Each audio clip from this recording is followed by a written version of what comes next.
Halo, selamat datang di Some Noise. Hari ini saya mau bahas tentang pertandingan pertama Timnas Indonesia melawan Arab Saudi kemarin ya di uh, King Abdullah Sport City. Dimana waktu pertandingan itu banyak sekali kejutan yang kita dapatkan dari timnas kita. Yang pertama itu terkait kabar dari Martin Paes ya. Di video saya yang sebelumnya itu mengatakan bahwa Martin Paes ini belum bisa dimainkan lawan Arab ya. Bahkan banyak media-media juga yang mengonfirmasi bahwa Martin Paes ini baru bisa dimainkan waktu lawan Bahrain. Ya it's okay lah, masih ada Hernando Ari, masih ada Nadio ya kan.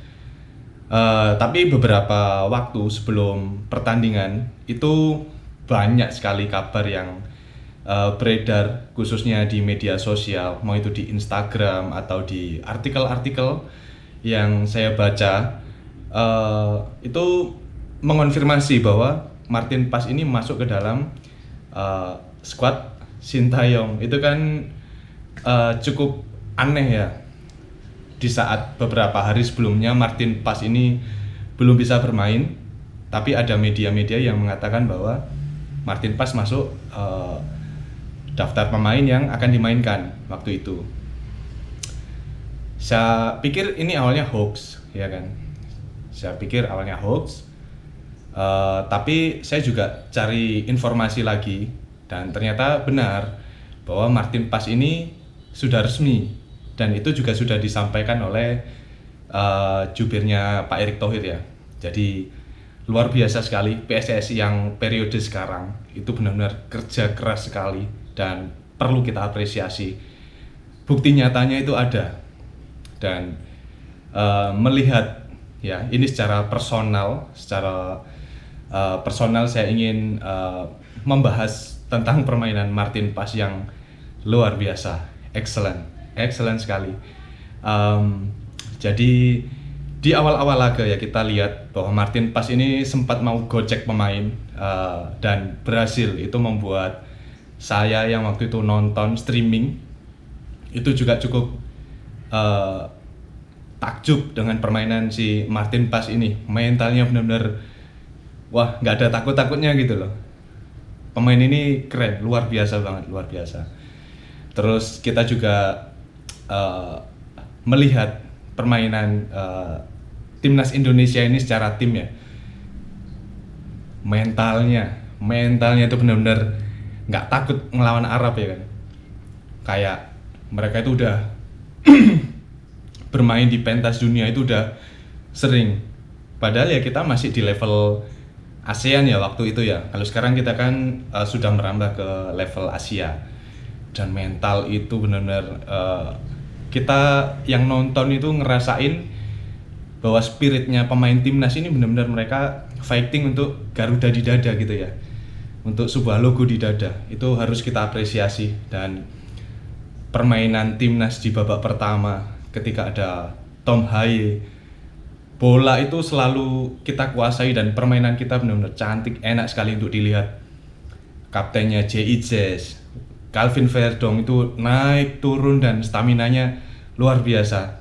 Ditambah permainan dari Ragnar ya, yang mobile, dia berada di sisi penyerangan. Kemudian ketika bola hilang dia berani untuk tanggung jawab kejar bola itu sampai dia dapat. Permainan yang cukup keren. Dan ketika gol pertama timnas itu saya benar-benar merinding ya, luar biasa. Bola itu sempat mengenai Sandy Walsh. Cuman yang tercatat oleh FIFA, gol itu dianggap milik gol Ragnar. Jadi ya ada bau-bau deflection sedikit ya. Dan itu juga membakar semangat pemain dan para supporter gitu loh. Luar biasa, benar-benar permainan yang sangat luar biasa. Nggak ada takutnya lawan timnas Arab yang udah berkali-kali ya masuk Piala Dunia. Dan keren sih, saya nggak bisa berkata-kata banyak. Memang permainan timnas kita perlu diacungi jempol. Kemudian di babak akhir babak pertama ya, di menit 45 plus itu sayangnya kita juga harus kebobolan 1 gol, dimana gol itu pun juga gol deflection gitu loh. Ketika pemain Arab lakukan shooting itu mengenai bagian pundak sebelah kanannya Calvin Verdong, dan sayang sebenarnya Martin Pas udah bergerak ke arah yang betul ke sebelah kiri gawang, namun karena ada deflection jadi bola itu berbelok arah ke kanan. Jadi ya it's okay lah, nggak apa-apa. Dan kita masuk ke babak kedua ya kan. Babak kedua di mana pemain timnas yang sudah lama berlaga di Eropa seperti Tom Haye itu sudah mulai kelihatan staminanya menurun. Kita bisa lihat dari muka dari Tom Haye ini sudah merah ya. Itu menandakan dia sudah sangat capek dan panas. Dan ketika Tom Haye ini ditarik keluar, permainan timnas itu jadi ya sedikit berubah ya, karena jenderal pengatur lapangan tengah Indonesia juga kurang kuat. Seperti itu. Terus yang jadi sorotan saya juga waktu itu adalah Rafael Struijk. Ya, di babak pertama dia oke, permainannya bagus, cuman di babak kedua ini benar apa yang dibilang sama Coach Justin waktu itu. Dia kan juga ada live streaming waktu itu. Dia bilang Rafael Struijk ini udah habis di babak kedua, dan saya sependapat dengan itu. Makanya beberapa kali peluang yang kita dapatkan itu mentahnya di Rafael ya, mentah terbukti waktu save dari Martin Pas waktu itu, dia habis blok penalti Kapten Arab. Bola itu kan sempat dibawa oleh Marcelino ya kan. Habis dari Marcelino dia umpan lagi ke Struijk. Tapi sayang waktu Struijk ini mau umpan ke arah Asnawi yang ada di sayap kanan, bola itu membentur kaki pemain Arab. Jadi counter attack yang mau kita lakukan ke Arab itu mentah ya kan. Jadi sayang banget. Terus kesalahan individu dari Martin Pas itu juga karena ya mungkin ada miskomunikasi dengan Calvin Verdong waktu itu. Jadi ketika bola dikuasai oleh Martin Pas, dia mau oper lagi ke Calvin Verdong, dan posisinya di sini Martin Pas juga dijaga oleh striker Arab atau saya nggak tahu namanya ya. Ketika mau diumpan dia minta Calvin Verdong untuk buka ruang. Nyatanya Calvin Verdong terlambat untuk buka ruang kan, sehingga Martin Pas harus dorong bolanya sedikit. Nah, ketika bola itu didorong, pemain Arab ini bisa melihat celah gitu. Diambil bola, kemudian kaki Pas mengenai pemain Arab. Akhirnya jatuh dan foul. Kita dihukum penalti. Jujur waktu itu melihat timnas yang sudah bisa tahan imbang 1-1, kalau nggak salah menit 70 ya. Menit 70-an sekian lah, saya lupa persisnya. Biasanya ketika timnas sudah bisa menahan imbang tim-tim kuat dengan skor 1-1 atau 0-0 terus kita dapat penalti, itu mental saya waktu itu sebagai supporter ya, itu pasti down. Soalnya 95% bisa jadi gol gitu loh. Itu kita udah deg-degan. Yang ngambil kaptennya, saya nggak tahu namanya, kapten Arab. Dia berhadapan sama Martin Pas dan nggak tahu kenapa ya. Ini saya bahas Martin Pas merinding banget.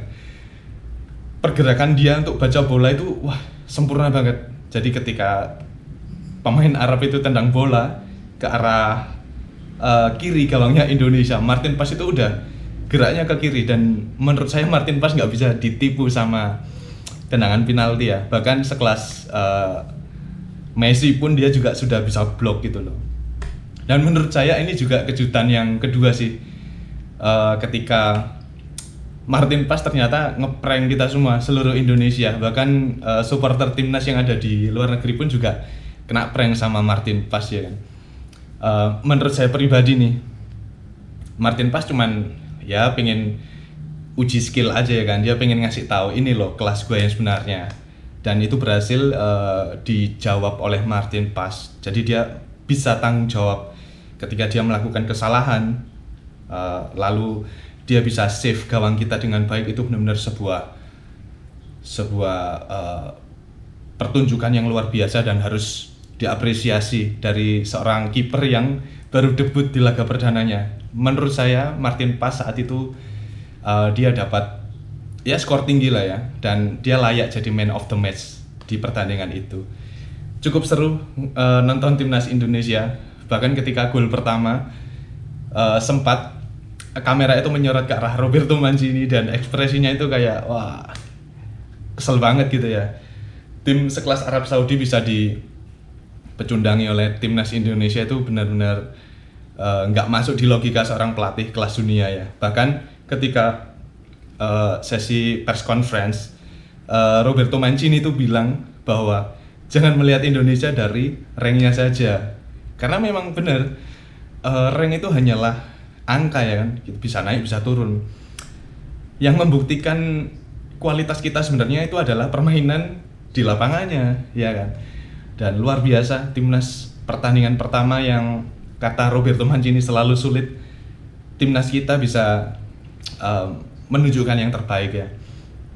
Luar biasa. Dan cukup senang karena tim dengan rank FIFA 133 bisa mengalahkan rank FIFA ya 5556. Kita bisa curi 1 poin, dan ini jadi modal yang cukup penting untuk kita di laga selanjutnya di partai home kita menghadapi Australia. Dan kita juga tahu, sama-sama tahu kalau Australia ini juga lagi pincang ya. Pertandingan pertama home mereka itu skornya kalah 0-1 dari Bahrain. Ini cukup memprovokasi Australia, jadi mereka pasti akan bermain agresif untuk bisa mendapatkan 3 poin pertamanya mereka. Karena ya saya rasa Australia ingin menunjukkan kelasnya mereka ya. Mereka ingin menunjukkan kelasnya bahwa langganan Piala Dunia nggak mungkin pulang dengan tangan kosong ya. Mungkin yang paling realistis dan masuk akal dan logis adalah mereka curi 1 poin dari Gelora Bung Karno. Tapi yang perlu diingat oleh Australia di pertandingan selanjutnya itu tidak akan mudah, karena kita semua pendukung timnas Indonesia yang nonton langsung ya, hadir langsung di stadion sama yang nobar, fanatisme kita luar biasa terhadap bola. Jadi kalian akan kami serang mentalnya. Jadi Australia jangan harap bawa 1 poin pun dari GBK ya. Jadi berhati-hatilah, karena timnas Indonesia yang sekarang bukanlah timnas yang dulu yang bisa kalian acak-acak ya. Jadi ini peringatan untuk timnas Australia, hati-hati ketika menghadapi timnas Indonesia. So mungkin itu yang bisa jadi topik perbincangan kita saat ini. Dan sekali lagi apresiasi setinggi-tingginya untuk jajaran coach, pelatih, Coach Sintayong, terus para pemain timnas ya, dan supporter yang sudah hadir. Kalian benar-benar menunjukkan sebuah perjuangan di mana kita bisa menjalani partai tandang kita dengan mental yang tetap, mentalnya ini mental di GBK gitu loh. Kita nggak peduli siapapun lawannya, kita hadapi, kita sikat ya kan. Harapan terbaik untuk pertandingan berikutnya tanggal 10 September. Semoga kita menang, dan mental itu harus kita tanamkan di masing-masing diri supporter, pemain dan pelatih. Kita harus menang, kita nggak boleh kalah ya kan. Mental itu harus dibangun dari siapapun, karena kita harus bangun sebuah energi positif, dan ini saya rasa juga akan bermanfaat untuk timnas dan kita semua para pencinta bola Indonesia ya kan. Harapan terbaik untuk timnas Indonesia, Coach Sintayong dan para pemain. Make some noise, make positive voice. Salam sepak bola Indonesia.